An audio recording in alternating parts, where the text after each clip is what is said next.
नमस्कार। बात करने वाले हैं बिहार और उत्तर प्रदेश की राजनीति की। इस वीडियो में बात करेंगे संजय निषाद, मुकेश सहनी और तेजस्वी यादव के बयान की। सबसे पहले बात कर लेते हैं तेजस्वी यादव की बयान की।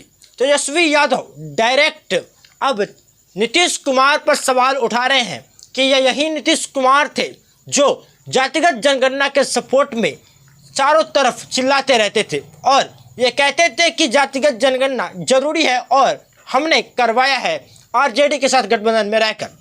बट अब वही तेजस्वी यादव इन पर डायरेक्ट बात कर रहे हैं नीतीश कुमार पर कि वह आखिर डायरेक्ट अब केंद्र सरकार में इनकी भागीदारी है तो जातिगत जनगणना का सपोर्ट क्यों नहीं कर रहे हैं, मांग क्यों नहीं उठा रहे हैं। पूरा बयान क्या है, तेजस्वी यादव ने क्या कहा है, आप सुनिए। हम लोग तो पूरे शुरू से मांग करते रहे कि पूरे देश में होना चाहिए। वो तो खुद ही सरकार के पार्ट है। अगर सरकार नहीं करा रही इसका मतलब वो खुद नहीं करा रहे, तो कथनियाँ करने में तो भारी अंतर है इन लोगों के, तो इससे कोई फर्क पड़ने वाला नहीं है। हम लोग तो कितनी बार इसको पार्लियामेंट में उठाया लेकिन केंद्र सरकार ने मना कर दिया कि नहीं कराएंगे। हम तो डेलीगेशन भी लेके गए थे मिलने प्रधानमंत्री जी से, तो मना कर दिया गया।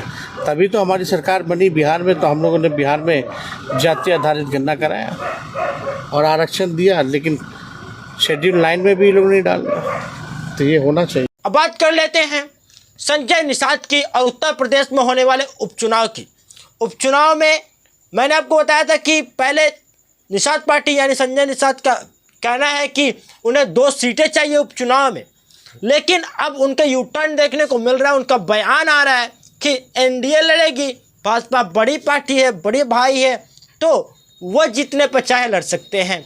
अभी जो खबरें निकल कर सामने आ रही है उसके अनुसार तकरीबन 9 सीटों पर भाजपा अपने उम्मीदवार उतारने की तैयारी में लग चुकी है। अब ये जो कह रहे थे लगातार संजय निषाद की मुझे 2 सीटें चाहिए, जिसमें एक मझवा सीट भी शामिल था, नहीं लग रहा है कि अब वो शायद उन्हें मिलेगा। हो सकता है भाजपा के ही सिंबल से इनके उम्मीदवार उतरे, नहीं तो भाजपा अपने उम्मीदवार उतारेगी हर जगह।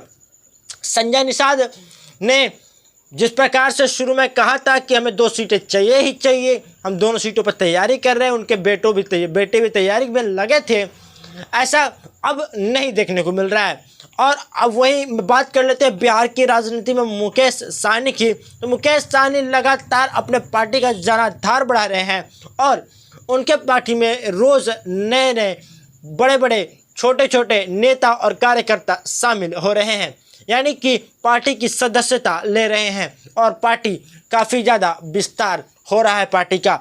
मुकेश सहनी को भी इसका आने वाले समय में काफ़ी ज़्यादा फ़ायदा मिलने वाला है, क्योंकि पार्टी में जिस प्रकार से नए कास्ट के नए नए सदस्य आ रहे हैं, चाहे कोई सरपंच हो, मुखिया हो, प्रमुख हो, प्रमुख को छोटे बड़े पद भी कई ज़्यादा इफेक्ट करते हैं, क्योंकि कोई भी चुनाव अगर आपको जीतना है तो बूथ स्तर के कार्यकर्ता भी मजबूत होने चाहिए। इसलिए एक कार्यकर्ता से लेकर राष्ट्रीय अध्यक्ष तक की कुर्सी उतनी ही मजबूत होनी चाहिए जितना चुनाव जीतने के लिए चाहिए। तो इसलिए वीआईपी पार्टी में आए दिन सदस्यों की संख्या बढ़ती जा रही है। सदस्यता अभियान तो अभी चलाए नहीं रहे मुकेश सहनी, लेकिन उसके बावजूद बीच बीच में लोग आकर पार्टी में शामिल हो रहे हैं।